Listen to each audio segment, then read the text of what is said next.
What if you woke up tomorrow and your portfolio was down 10% before you even had your morning tea?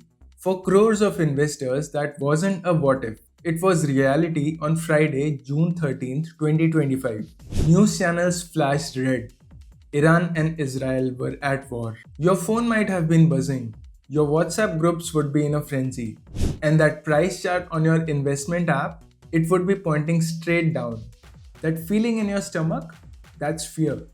And in that moment, your brain screams just one thing: sell. Get out before it all goes to zero. But what if I told you that hitting that sell button is almost always a mistake?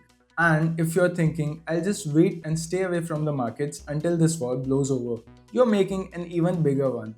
This video isn't just about the Israel Iran war, it's about a pattern. A pattern that repeats itself every time there's a major crisis, a war, or a terror attack.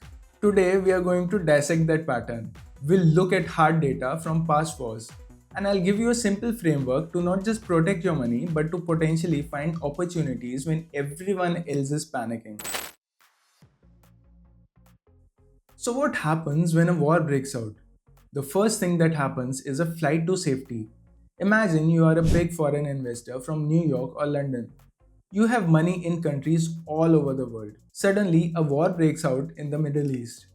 You get scared. You don't know what will happen next. So, you put your money out of markets that feel risky, like India, and put it into things that feel safe, like US government bonds. When thousands of investors do this at once, our markets fall hard. Simultaneously, oil prices shoot up. The conflict is happening in a region that's like the world's petrol pump. Any disruption there makes oil more expensive. For India, which imports over 80% of its oil, this is bad news. Every 10% increase in oil prices increases our import bill by $15 billion. That's like adding the entire annual budget of Karnataka to our national expenses. Everything from transportation to making plastics gets more expensive. This fear of rising costs also spooks the market. This is the panic pattern: fear, uncertainty, and selling. But here's the secret smart investors know: this panic pattern is usually short lived. Let's look at the proof. Let's become financial detectives and look for clues in history. Case study 1: The Kargil War. In May 1999, India was in a conflict with Pakistan in Kargil. It was a tense time.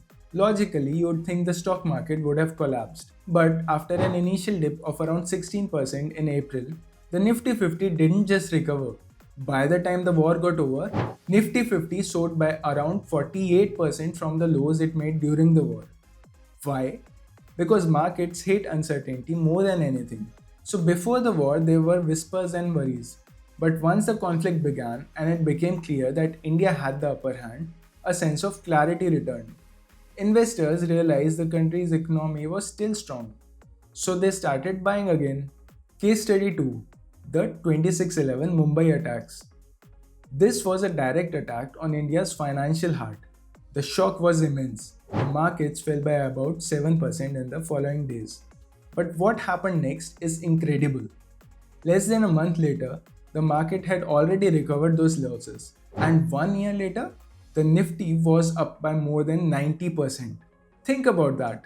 If you had sold in panic, you would have locked in your 7% loss and missed out on a 92% gain. Case study 3: The Russia Ukraine war that started in 2022. This is fresh in our memories. When the war started in February, the Indian market stumbled. The Nifty 50 fell by almost 9%. Oil prices went crazy. Everyone was worried about inflation. But within a month, the Nifty 50 had recovered all its losses. By December, it was hitting all-time highs. The pattern is clear. Geopolitical events cause a short and sharp shock, but the market almost always bounces back. Why? Because while wars are tragic, they rarely destroy the long-term earning power of good companies.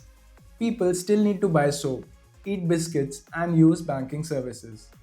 By the way, if you're finding this breakdown of market history useful, do me a favor and hit the like button. It helps the channel a lot.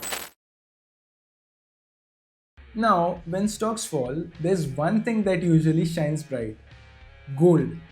On June 13, 2025, when the market was bleeding, gold prices went up. Why does this happen? Here's a simple analogy. Imagine a playground where all the swings and slides suddenly become wobbly and unsafe. All the kids would run to that one solid, boring, but super safe bench in the corner.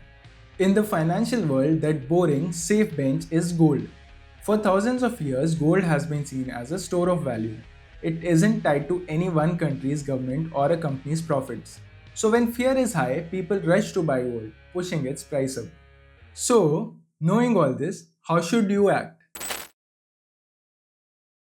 You don't need a complex strategy. You just need a simple plan. Let's call it the 3 step crisis plan. Step 1. Breathe. Don't sell in panic. The first step is to do nothing. Just breathe. Remember the charts we saw? Selling when the market is down is like selling your house right after an earthquake. You'll get a terrible price. History shows that these dips are often followed by a strong recovery. Your job is to simply stay invested and not lock in a temporary loss. Someone might say, but what if this war is different? What if it's much bigger? And that's a fair point. Every crisis feels different, but the principle of market resilience has held true through world wars, regional conflicts, and terror attacks. Unless the fundamental story of Indian economy changes, the odds are in favor of a rebound. Step 2. Put on your shopping goggles.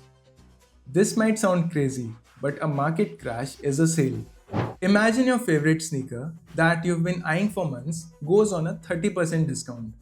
You'd probably buy it right away. It's the same with great companies. When the market falls, the stocks of strong, well managed companies also get cheaper. This is your chance to buy into those companies at a discount. At such times, look at sectors like these that are usually more resilient to such events. First is FMCG companies. People will always buy toothpaste and biscuits. Next is pharma companies. Healthcare is a necessity, war or no war. And then comes IT companies. A falling rupee is actually good for them as they earn in dollars. This is the time to be greedy when others are fearful. Step 3. Build your bunker. This final step is something you do before a crisis hits. You build a strong portfolio that can withstand any storm. This is called diversification. Don't have all your money in one place. Have a good portion in equity or stocks for long term growth. Some portion is gold to act as your safe haven during panic. Some portion in fixed income like fixed deposits. These are slow but steady and provide a solid foundation. When your portfolio is built this way, a 10% fall in the stock market doesn't feel like a disaster. It's just one part of your house shaking a little while the foundation remains strong. So let's go back to that morning of June 13th. You wake up to news of war. Your portfolio is red. What do? You don't frantically hit sell. You take a breath. You remember the lessons of the Kargil War, the 26/11 attack, and the Russia-Ukraine war. You remember that crises create panic, but panic is temporary. And you look at your watch list of good companies, considering if it's time to go shopping. The goal isn't to predict the next war. Nobody can do that. The goal is to build a financial plan and a mindset that is so robust you don't have to fear the headlines. History may not repeat itself, but it often rhymes. Market downturns due to geopolitical events have historically been buying opportunities, not a reason to sell. And this is true not just in India, but in other strong and resilient economies as well, like in the USA. So, the next time when you see a market crash caused by a geopolitical issue, would you sell, hold, or buy more? Let me know in the comments below. And if you want to see more videos around finance and business, make sure you hit the subscribe button. Our aim is to simplify the world of finance and business for you.